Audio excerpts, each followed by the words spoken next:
Je salue tous nos abonnés de notre Good Word. Merci de votre fidélité et soyez bénis. Nous continuons notre thème qui est « Allez ». Et cette semaine, notre thème est « Choisissez votre priorité ». Notre lecture se trouve dans le livre de Matthieu, chapitre 19, verset 21. Jésus lui répondit « Si tu veux être parfait, va vendre tes biens. Distribue le produit de la vente aux pauvres, et tu auras un trésor dans le ciel. Puis viens et suis-moi. »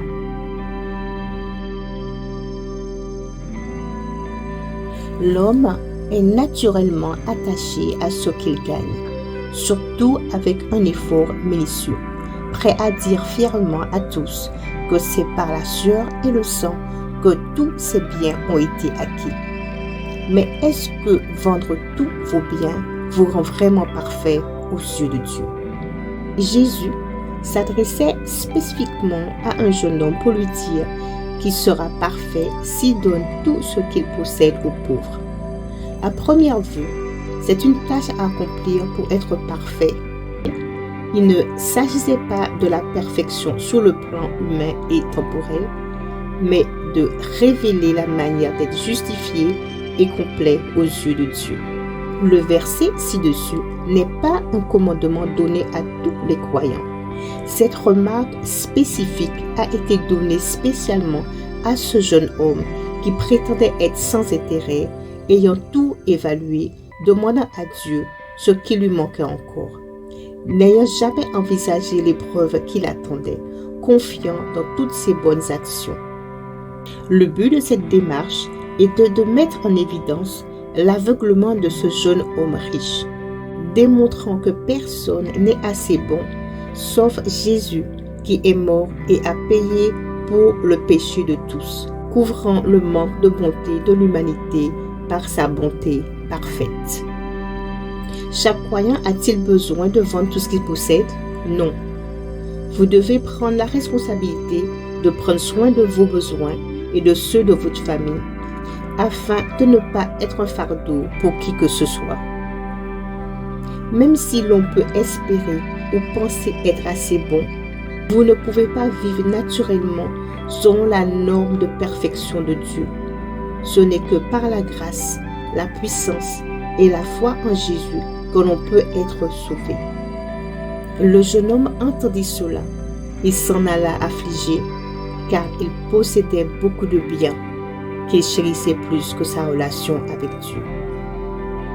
Ne vous accrochez pas ou ne soyez pas trop attachés à vos possessions et à vos richesses, mais soyez prêts à renoncer à n'importe quoi si Dieu vous le demande.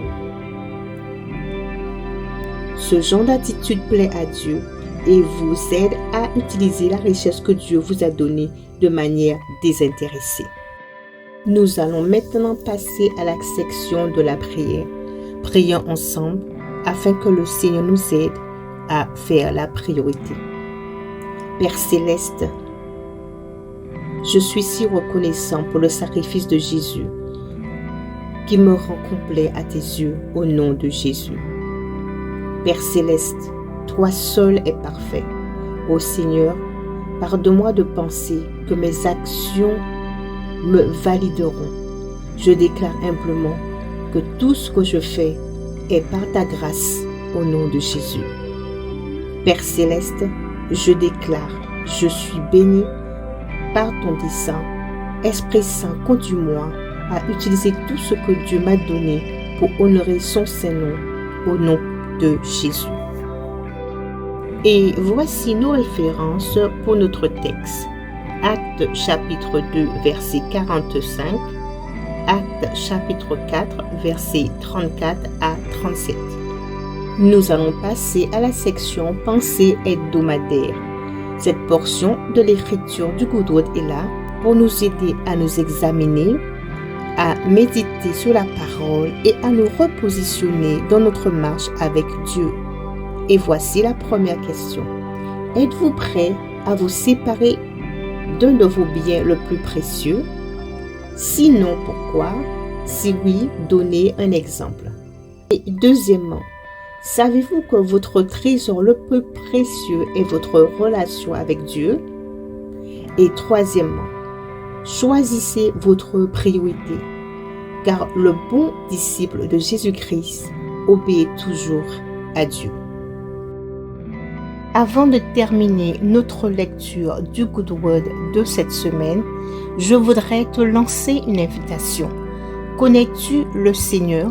Est-il ton Seigneur et ton Sauveur personnel? Si ce n'est pas le cas, je veux t'inviter à prier avec moi. Prions ensemble. Père céleste, je reconnais que je suis un pécheur. Je reconnais que je me suis éloigné de tes voies. Selon le livre de Romains, chapitre 10, verset 9, qui dit que si je confesse de ma bouche le Seigneur Jésus, et si je crois dans mon cœur que toi, Dieu, tu l'as ressuscité d'entre les morts, je serai sauvé. Je confesse le Seigneur Jésus de ma bouche et je crois dans mon cœur que toi, Dieu, tu l'as ressuscité d'entre les morts. Merci Père Céleste, car je reçois maintenant ton Esprit Saint qui vient habiter en moi et me conduit chaque jour. Merci Père, je suis maintenant sauvé. Bienvenue à toi mon frère et ma sœur dans le royaume de Dieu. Et ainsi se termine notre Good Word de cette semaine. Je vais vous inviter à vous abonner à la chaîne si vous ne l'avez pas encore fait, à aimer la vidéo et à laisser un commentaire. Soyez bénis, merci de votre fidélité et passez une très très bonne semaine. À bientôt!